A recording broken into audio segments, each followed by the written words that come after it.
The phone chimed once, just one small sound, and Joanne's world stopped. The message on her daughter's old group chat thread read, "She finally went to sleep for good. Guess I can start living now." It was from Marcus, Sarah's husband. For a long time, Joanne just stared. The text didn't make sense. Her daughter had been fighting stage 4 cancer for months, drifting in and out of morphine dreams, but this wasn't how a man announced the death of his wife. There was no heartbreak, no ache between the lines. Just relief. Her hands began to shake. She reread the message until the screen blurred. The kitchen clock ticked behind her, each second louder than the last. Then came the numbness. It wasn't grief yet. It was disbelief, like her body refused to process the idea that her daughter was gone, and her son-in-law sounded like he'd just clocked out of a long shift. Joanne pressed her palms flat on the counter to steady herself. The ceramic tile was cold, grounding. She had always believed that truth reveals itself in the smallest cracks of human behavior. She'd spent years as an ER nurse watching families fall apart under fluorescent lights, and she'd learned that people show their hearts in moments like this. Marcus's heart, it seemed, was made of stone. She called him. No answer. Again. Nothing. When she finally reached the hospital, the halls were quiet except for the low hum of machines. Nurses moved like ghosts between doors. A soft-spoken orderly led her to Sarah's room. Her daughter lay perfectly still, her thin face half hidden by an oxygen mask that was no longer running. Joanne didn't cry at first. She touched Sarah's hand and whispered her name, as if she might wake her. But there was no pulse under her fingers, no warmth. Marcus was nowhere in sight. A nurse cleared her throat. He left about an hour ago. Said he couldn't take it anymore. Joanne looked at her, stunned. He left her here? Alone? The nurse lowered her eyes. I'm sorry. Joanne stood in silence. Her daughter's wedding ring, still loose on her hand, glinted under the fluorescent light. Joanne slid it off carefully, then placed it on her own finger without quite knowing why. When she stepped outside, dusk was falling over the parking lot. Marcus's car was gone. That was the moment something in her shifted. Grief and suspicion locked together like teeth. In the weeks that followed, everyone said the same things. She's in a better place. You have to focus on the boys now. Marcus is grieving in his own way. Joanne nodded, smiled politely, and let them believe she was healing.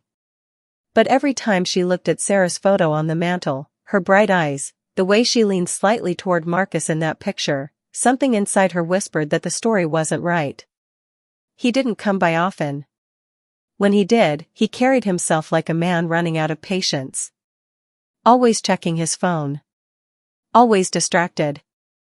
One afternoon, while Joanne was folding laundry in the next room, she overheard him speaking low into his phone. I told you, it's done. Stop calling me at her mother's house. The pause stretched. Then his tone softened. Yeah, I know what I said. But she's dead now. That's all that matters. Joanne froze mid-fold, the towel still in her hands. When he left that night, she followed him to the driveway. Marcus, she called, trying to keep her voice even. Can we talk about Sarah's things? The boys' schedules? Maybe sort through her clothes together? He didn't even look at her. Do whatever you want. He slid into his car and drove off without another word. The porch light flickered as his taillights disappeared down the road. Inside, Joanne sat at the kitchen table and opened Sarah's medical binder. Lab reports, medication lists, discharge notes, all neatly organized, all meaningless now. But one entry caught her eye, the date of Sarah's last medication refill. It was 5 days earlier than expected. Joanne frowned. Sarah had been too weak to take anything herself. Marcus had been managing her doses. She remembered him bragging once about how he'd figured out the system to get early refills. A cold weight settled in her stomach. The next morning, she visited the pharmacy under the pretense of checking Sarah's insurance paperwork. The pharmacist, a kind man with silver hair, glanced at the computer screen. Looks like her husband picked up the last refill. Same prescription, but a higher dosage. Joanne blinked. Higher? He nodded. Said the doctor approved it. Wanted her comfortable. She thanked him and walked out into the sunlight, her heart pounding so hard she could feel it in her throat. Wanted her comfortable. The words looped in her head as she drove home. At a stoplight, she gripped the steering wheel and stared straight ahead. For a second, she saw Sarah in the passenger seat, alive and laughing the way she used to before everything went wrong. Then the light changed, and the vision vanished. By the time Joanne pulled into her driveway, she knew one thing with absolute clarity: she would find out what happened to her daughter. Even if no one believed her. Even if it destroyed what was left of her family. She set her phone on the table and opened the group chat again. The message from Marcus sat there like a stain on glass. She finally went to sleep for good. Guess I can start living now. Joanne's reflection glimmered faintly in the dark screen, eyes red, jaw set. She whispered to it like a vow. Not until I find out how you killed her. And somewhere in that quiet kitchen, a storm began to form. Morning came gray and brittle, the kind of light that makes the world look half-finished. Joanne hadn't slept. The house still smelled faintly of Sarah's lavender detergent, a ghost that refused to leave. She moved through the kitchen on autopilot, making coffee she wouldn't drink, hearing every tick of the clock. When the phone rang, her heart jumped. For one wild second, she thought it might be Sarah's voice, something left behind on voicemail or an old recording. But it was Marcus. He didn't offer condolences. He didn't ask if the boys were okay. He wanted to handle the paperwork, his tone clipped and businesslike. I'll stop by later, he said. We need to finalize the insurance claim. Joanne gripped the edge of the counter. Insurance claim? She's been gone less than a week. I'm trying to take care of things, he replied, almost irritated. Sarah would have wanted it clean and simple. The line went dead before she could respond. She stood there staring at the phone, the silence afterward louder than any argument could be. By the time he arrived that afternoon, Joanne had gathered herself. The boys were at school, the house quiet except for the hum of the refrigerator. Marcus walked in without knocking, in a black polo and sunglasses, the smell of cologne following him like a warning. He looked around briefly, like a man surveying property. Where's the policy folder? Joanne kept her voice steady. On the table. You can look, but I'd like to go through it together. He shrugged, tossed his keys down, and began flipping through the documents. She watched him scan the pages, tapping his pen impatiently. His wedding ring was gone. Life insurance, mortgage, her savings, he murmured. You know, I didn't even realize how much she had put away. Joanne's stomach turned. Sarah was careful. She wanted to make sure the boys were safe if something happened. Marcus smirked faintly. Guess she thought ahead. That smirk, half smile, half confession, settled her doubts into something solid. He knew she suspected him. She could see it in the way he measured her, gauging how far he could push before she broke. He didn't stay long. As he left, he turned and said, almost casually, you might want to start packing up her things soon. No point letting the house fill up with ghosts. The door clicked shut behind him. Joanne exhaled slowly, her chest tight. She wanted to scream, to throw something, but instead she sat at the table and opened the insurance folder. There it was, a new beneficiary form, dated 3 months before Sarah's death. The signature looked off. Looser. Almost traced. Her breath caught. She took out her phone and snapped a picture. That night, she couldn't eat. The house felt wrong, too quiet. The boys slept upstairs, unaware that their mother's death might not have been natural. She sat by the window, replaying every detail of those last few weeks, Marcus insisting on managing Sarah's medication, his coldness at the hospital, the pharmacy refill. Her mind formed a picture she didn't want to see. Just before midnight, she called a number she hadn't dialed in years, an old colleague, Detective Laura Price.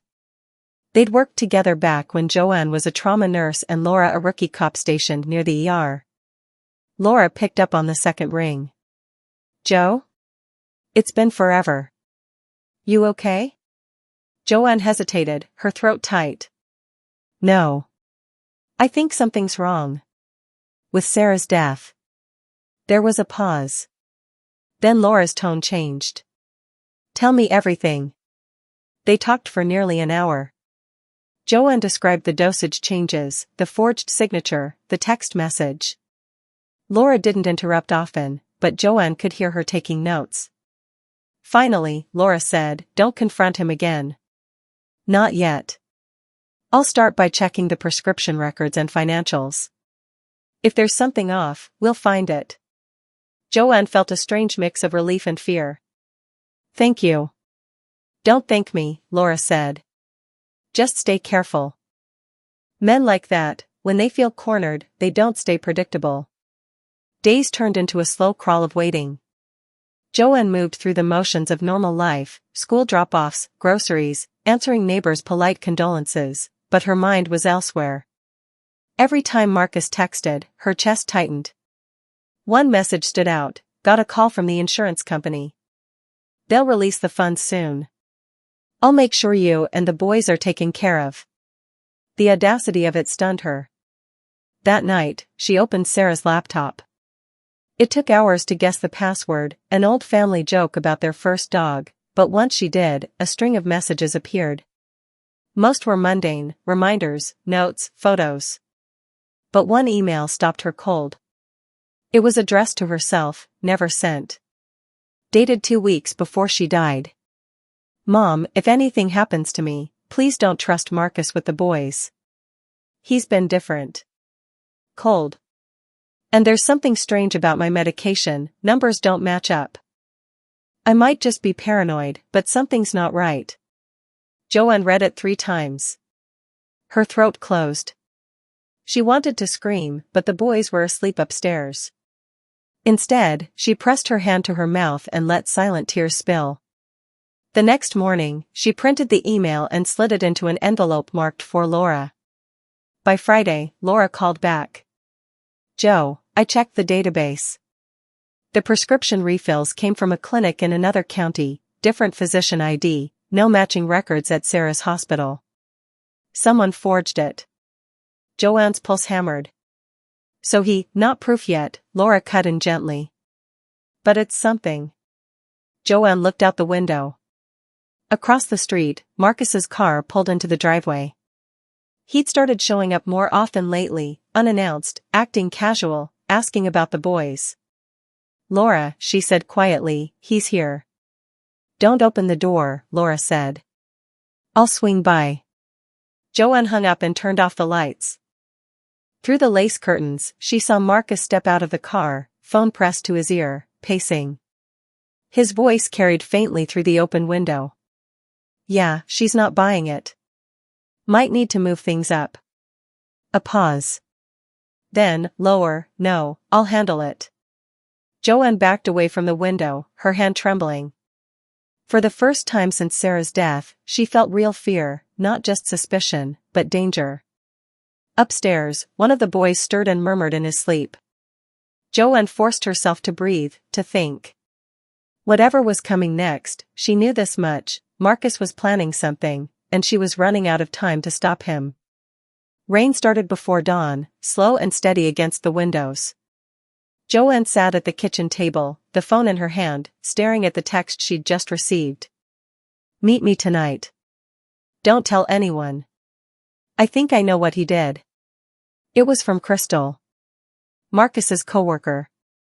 The woman Joanne had seen once at Sarah's memorial, standing too close to him, pretending to be supportive. Now she was reaching out. Joanne's first instinct was suspicion. But her gut, honed by years of reading faces in hospital rooms, told her Crystal wasn't bluffing. Something had cracked. She called Laura. "Got a message from the woman he's been seeing. She says she knows something." Laura exhaled. That could be dangerous. Where does she want to meet? Gas station off Route 9, near the diner. Go, Laura said, but not alone. I'll have someone watching. By nightfall, the storm had turned fierce. Wipers scraped across the windshield as Joanne pulled into the half-lit parking lot. Crystal was already there, sitting in her car, smoke curling out the cracked window. Joanne parked beside her and rolled down her window halfway. You said you had something to tell me. Crystal's mascara had bled slightly under her eyes. She looked brittle, scared. He's losing it, she said. Talking about moving money, disappearing with the boys. I thought it was just talk until I found the bottle. What bottle? Crystal reached into her bag and pulled out a small orange vial. Prescription label peeled off. Same stuff he gave your daughter. He said it would help her rest. Said the doctor prescribed it. But I looked it up, it's not for pain. It's a sedative. Strong enough to stop your heart if you take too much. Joanne's breath caught. Why are you giving this to me? Because he's planning something, Crystal said. He's been saying you're in the way. I didn't sign up for this. I thought it was just money. I didn't think he'd. A flash of headlights cut across the parking lot. Both women turned. Marcus's truck pulled in, sliding to a stop 2 spaces away. Did you tell him you were coming here? Joanne whispered. Crystal's eyes went wide. No, I swear. Before she could finish, Marcus was out of the truck, rain sheeting off his jacket. He strode toward them, his expression calm, almost friendly, which somehow made it worse. Evening, ladies, he said. Didn't expect a reunion out here. Joanne felt her pulse in her throat. You've been following me. He tilted his head. You've been making trouble. You think I don't know about your little detective friend? About the calls? He turned to Crystal. And you? After everything, this is how you thank me? Crystal backed up against her car door. I can't do this anymore, Marcus. I can't keep lying. He smiled, the kind of smile that never touched the eyes. Then don't. He reached for her arm, but Joanne stepped between them. Don't you dare touch her. For a second, the three of them stood in the downpour, frozen in the tension. Then a siren wailed somewhere nearby, close enough to make Marcus's eyes flick toward the sound. Laura had kept her promise. Go home, Joanne, he said, lowering his voice. You're in over your head. Let it go before you regret it. He turned, walked back to his truck, and sped off into the rain. Crystal started shaking. I shouldn't have come, she said. He's going to know it was me. Joanne reached into her pocket and handed her a card. Go to this address tomorrow morning. Detective Laura Price. She'll keep you safe. Crystal nodded, sobbing quietly. When Joanne finally drove home, her hands wouldn't stop trembling. The pill bottle sat on the passenger seat, rattling softly with every turn. By morning, everything had changed. Laura called with a grim tone. Joe, we found something. The insurance payout hasn't cleared yet. He tried to transfer it to a shell account overseas. And Crystal, she never showed up. Joanne's stomach dropped. What do you mean, never showed up? She's missing. Her phone was found in a ditch outside town. The words hung heavy between them. Joanne sank into a chair. Her mind raced. Had she sent that woman to her death? Laura continued, I'm filing a formal investigation. But you need to stay somewhere else. Tonight. He's unpredictable. Joanne nodded numbly. The boys. I have to get the boys. Where are they? With him. He picked them up this morning for school. Laura swore under her breath. Don't go there alone. I'll send someone. But Joanne was already on her feet, grabbing her keys. He's not keeping my grandsons. Not another day. The drive to Marcus's house felt endless. Rain streaked across the windshield, and the world outside blurred into gray shapes. She could barely breathe. When she pulled into the cul-de-sac, the house was dark except for a light in the kitchen. The boys' bikes lay in the yard, one wheel still spinning from the wind. She knocked once. No answer. Then she heard it, a small sound from inside. A whimper. She tried the handle. Unlocked. The smell hit her first, chemical, sharp, like alcohol and cleaning supplies. She stepped inside, calling softly, "Ethan? Jamie?" Her voice echoed down the hall. Then she saw them, both boys asleep on the couch, breathing shallowly. Too shallowly. Her heart lurched. She rushed over, shaking them gently. "Wake up, baby. Wake up." Ethan stirred, mumbling, his eyelids heavy. On the coffee table, a glass of milk sat half-finished. Next to it, a familiar orange pill bottle. Joanne's mind screamed. She grabbed her phone, dialing Laura with shaking fingers. He drugged them. He tried to, a sound cut her off. The front door creaked open behind her.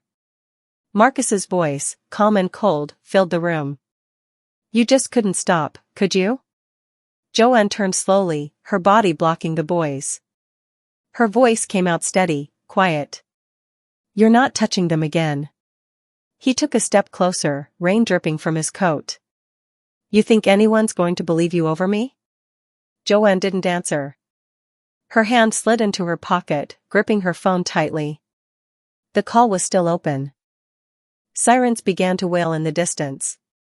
Marcus's eyes flicked toward the sound, too late. For the first time since Sarah's death, Joanne felt something stronger than fear. She felt purpose. The sirens grew louder, their echo cutting through the rain, but Marcus didn't move. He just stood there in the doorway, his shadow stretching long across the living room floor.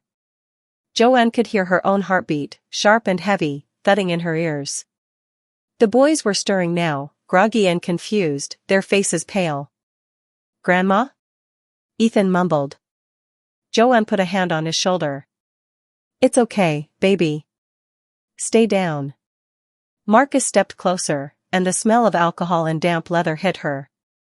"You called the cops again?" His voice was quiet but shaking with anger.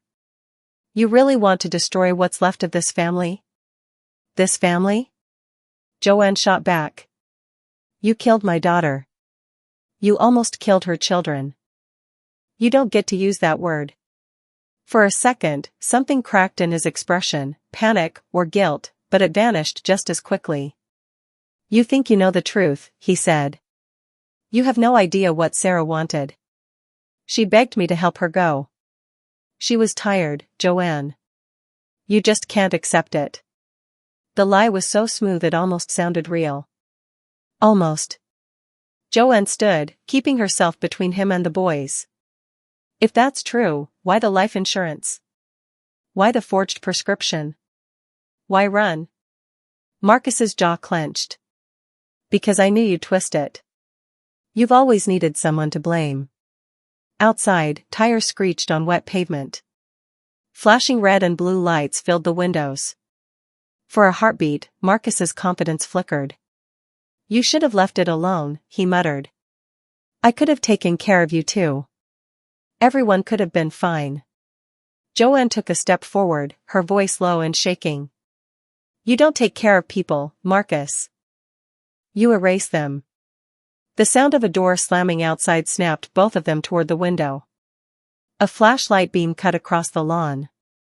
Marcus lunged toward the back door. Joanne moved without thinking, grabbing the nearest thing, a ceramic lamp, and hurled it at him. It shattered against the wall, scattering light and glass. "Stop," she shouted. He turned on her, eyes burning. "You think you can stop me?" "I already have." The back door burst open just as he reached it. Officers flooded in, shouting commands. Marcus froze, hands half-raised, rain pouring in behind him. Joanne sank to her knees beside the couch, holding the boys close, her chest heaving. She could feel their small hearts hammering against her arms. When it was over, when Marcus was in handcuffs and led out into the rain, she didn't feel relief. Not yet. Only an aching hollowness, like something had been torn out of her and replaced with air.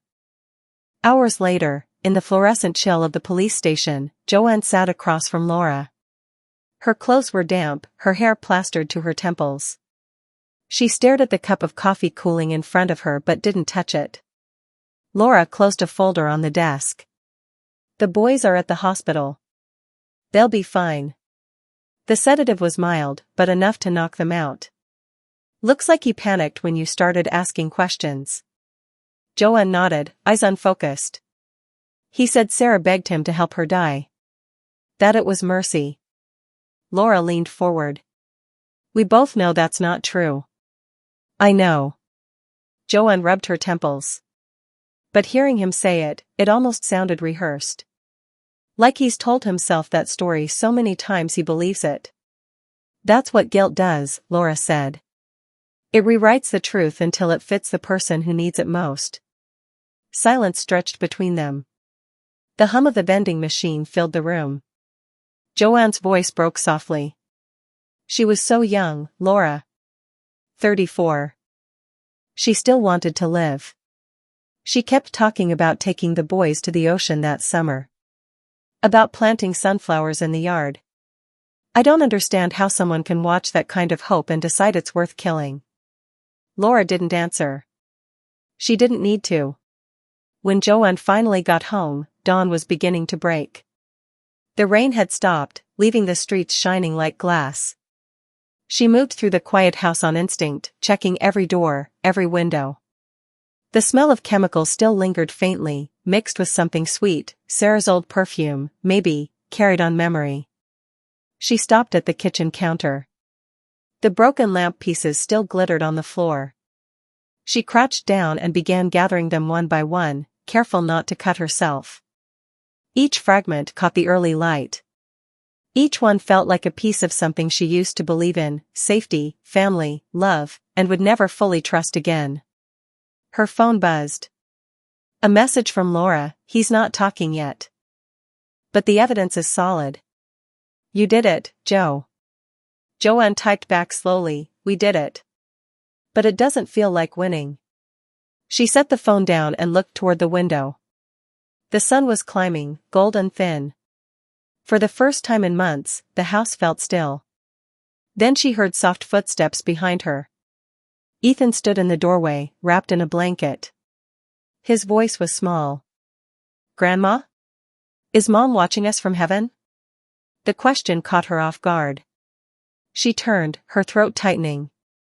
"Yes, sweetheart. She's watching. She's proud of you." "Of you too?" Joanne swallowed hard. "I hope so." Ethan nodded like he believed her and padded back to the couch. Joanne watched him for a long time, then turned to the photo on the wall, Sarah holding the boys, laughing, sunlight in her hair. She touched the frame lightly. "I kept my promise," she whispered. "I found out." The ache didn't lift, but something steadied in her chest. The fear that had ruled her for months began to thin, replaced by a quiet determination. She knew it wasn't over yet. There would be court dates, questions, headlines. The boys would need therapy, time, gentleness. But they would survive. She looked down at her hand. Sarah's wedding ring still gleamed there, faintly catching the light. Joanne twisted it once, a small ritual, and breathed. The sound of distant thunder rolled over the horizon, low and fading. The storm had passed, for now. But deep down, she knew what storms always promised: they never left without leaving a mark. The courtroom was cold, too bright, and smelled faintly of dust and coffee. Joanne sat behind the prosecution's table, her hands clasped tightly in her lap, Sarah's wedding ring pressing a faint circle into her skin. The boys weren't there. Laura had arranged for them to stay with a counselor, but their absence felt like another weight pressing on her chest.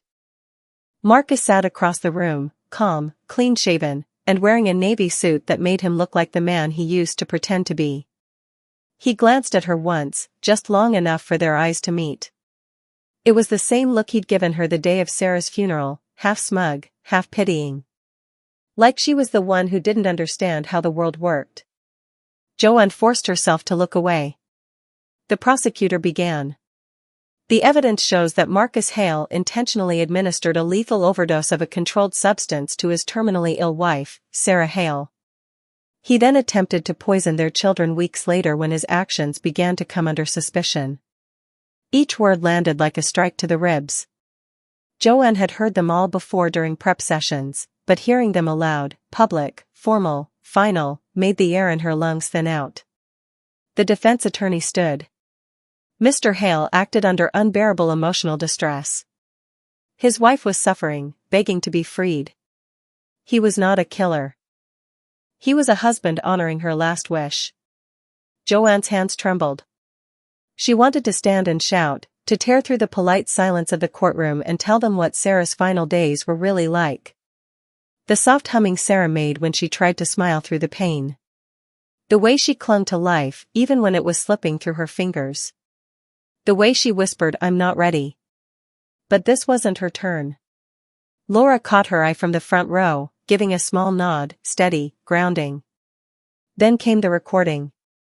The prosecutor pressed play, and Marcus's voice filled the room. She finally went to sleep for good. "Guess I can start living now." The jury shifted.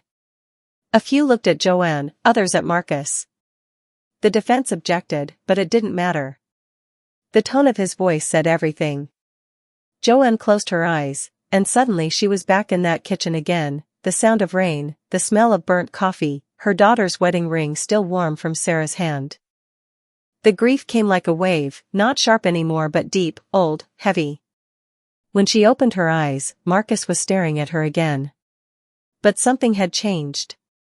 His calmness had cracked. The mask he'd worn for months, the controlled voice, the half-tilted smile, had thinned into panic. He leaned toward his attorney, whispering urgently, but the jury's attention was already gone. They weren't hearing arguments anymore. They were watching a man's face betray him. Joanne didn't move. She didn't need to.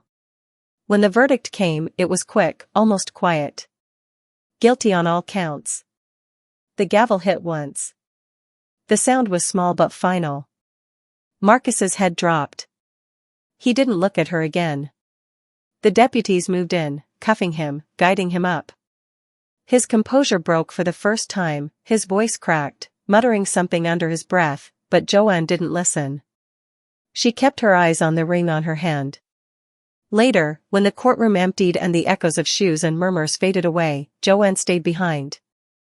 The air felt lighter somehow, though her body was drained, as if she'd carried a mountain for too long and finally set it down. Laura approached quietly. "You did it," she said. Joanne shook her head. "No.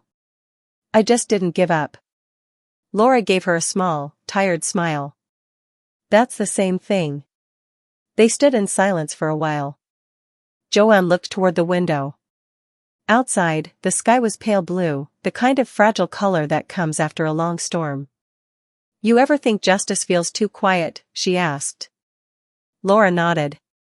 "Every time." That night, Joanne went home to an empty house. The boys would be back tomorrow, and she wanted them to walk into something calm, something that didn't smell like fear or courtrooms. She opened all the windows, letting the wind move through the rooms, carrying out the stale air. She found herself in Sarah's old room. Nothing had changed, the blanket folded at the foot of the bed, the small vase of dried flowers on the dresser. Joanne sat down slowly, her hand resting where her daughter's had used to lie. For the first time, she spoke to her out loud. "I thought finding the truth would bring peace. But it just feels like silence." The house creaked softly in reply. She closed her eyes, and memories came, not of the sickness or the hospital, but of laughter. Of Sarah dancing barefoot in the kitchen, spinning the boys around until they fell in a heap of giggles. Of sunlight catching her hair. For months, all Joanne could see was the end. Now, for the first time, she remembered the middle, the life Sarah had before the pain. Tears came quietly, without collapse. They felt different now. Not desperate, not angry. Just honest. Down the hall, the phone buzzed. A message from Laura, he confessed to everything. It's over. Joanne looked at the screen for a long time, then typed back, "Thank you." She stood and walked to the window. The night outside was still. A single light flickered across the street, someone closing their curtains, ending their day. She thought about Marcus, sitting alone in a cell. About how a man could twist love into possession, mercy into murder. And how a mother could turn grief into a weapon sharp enough to cut through lies. The moon broke through a line of clouds, casting a pale glow over the backyard. The swing set stood still. The air smelled like rain and earth. Joanne slipped Sarah's ring off her finger, holding it up to the light. For months, it had felt like a weight. Now it felt like a promise kept. She whispered, barely audible, "Rest now, sweetheart. I've got them." And with that, she placed the ring on the windowsill, where the first light of morning would touch it. Outside, a wind stirred the trees, soft, steady, almost like an answer. Morning light slid across the living room floor, quiet and golden, spilling over the toys scattered from the night before. The boys were still asleep upstairs, their soft breathing the only sound in the house. Joanne stood by the kitchen window, coffee cooling in her hand, watching the sun lift over the trees.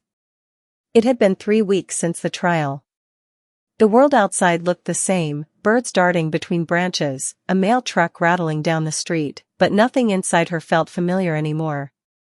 For months, her life had been defined by suspicion, grief, and the relentless need for truth. Now that the truth had been dragged into the open, she found herself standing in its aftermath, unsure what to do with the silence it left behind. There were moments when it hit her fresh, the image of Marcus in handcuffs, his face breaking for the first time. The recording of his voice replaying in her head like an echo that refused to fade. But then there were mornings like this one, when the air smelled clean, and she almost believed peace might grow in the ruins of what had been. She poured a second cup of coffee and carried it to the back porch. The wooden steps creaked under her feet, and she sat down slowly, feeling the cool air wrap around her. The garden had gone wild in the weeks she'd been away at court, vines tangled, flowers bending, soil cracked from neglect. Sarah used to tend it every Saturday, kneeling in the dirt while the boys ran through the sprinkler. Joanne reached down and touched a wilted sunflower. "You'd hate this mess," she murmured. "I'm sorry, baby.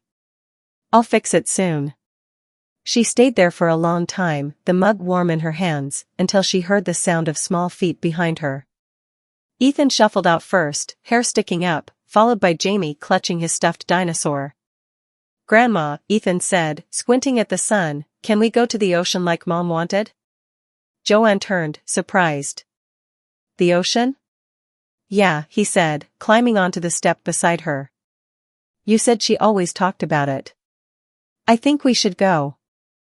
Maybe if we throw some flowers in the water, she'll see them." Jamie nodded, serious. "We can pick the yellow ones." She liked those. Joanne felt her throat tighten. For a second, she couldn't speak. Then she smiled, brushing a strand of hair from Ethan's forehead. "That's a beautiful idea." The boys leaned against her shoulders, their warmth solid and real. The morning light caught their faces, the same blue eyes, the same soft curve of Sarah's smile. She whispered, almost to herself, "She's right here." They didn't answer, but she could tell they understood in the way children often do, wordlessly, completely. 2 weeks later, they drove to the coast. The sky stretched endless and clean, the horizon a thin silver line between sea and air. Joanne parked near the dunes, the wind tangling her hair as the boys ran ahead, laughter cutting through the crash of waves. She carried a small basket of flowers, sunflowers, daisies, and one pale rose, and followed them down to the shoreline. The tide was low, and the sand was cool beneath her feet. "Right here," Ethan called, pointing to where the water curled around his ankles. This is where she'd stand. Joanne knelt beside them, and together they scattered the flowers into the surf. The petals drifted and spun, carried slowly out to sea. The boys waved, shouting their goodbyes into the wind. For a moment, everything blurred, the sound of the waves, the color of the sky, the salt on her lips. She closed her eyes and imagined Sarah standing there too, bare feet in the sand, laughing as the boys splashed beside her. Not sick. Not frail. Just alive. When she opened her eyes, the flowers were almost gone, just specks of color moving farther from shore. Ethan tugged at her sleeve. Do you think she saw them? Joanne smiled, tears sliding down her cheeks. I think she did. They stood there until the wind grew colder and the sun began to dip behind the clouds. As they walked back to the car, Joanne looked over her shoulder one last time. The sea was calm again, smooth and endless. For the first time in a long time, she didn't feel anger or fear, just something quieter. Acceptance, maybe. A kind of peace she didn't trust yet, but wanted to. That night, after the boys had fallen asleep in the motel room, Joanne stepped outside. The ocean air was heavy with salt, and the sound of waves filled the dark. She took her phone from her pocket and scrolled through her photos until she found one of Sarah, the last one taken before the hospital. Sarah's head was wrapped in a scarf, but her eyes were bright, alive with that same mischievous spark she'd had as a child. Joanne studied the picture, her thumb resting over her daughter's smile. You were right, she whispered. It doesn't end with what they take from you. It ends with what you keep. She looked up at the stars, distant but steady. I'll keep them safe. I promise. The wind picked up, cool and soft, lifting strands of her hair. She imagined it as an answer, faint, wordless, but there. When she went back inside, the boys were tangled together under one blanket, breathing evenly. Joanne turned off the lamp and stood for a moment in the dark, listening to their quiet rhythm. Outside, the waves broke in a slow, endless pattern. Life going on. She closed her eyes and let that sound fill her. For the first time, she didn't feel like she was holding on to the past. She was standing in the middle of something new, fragile, unfinished, but alive. Before turning in, she whispered softly into the dark, a prayer or a farewell, she wasn't sure which. Sleep well, my girl. The storm's gone now. And somewhere beyond the horizon, in the hush between sea and sky, it felt like the world finally exhaled.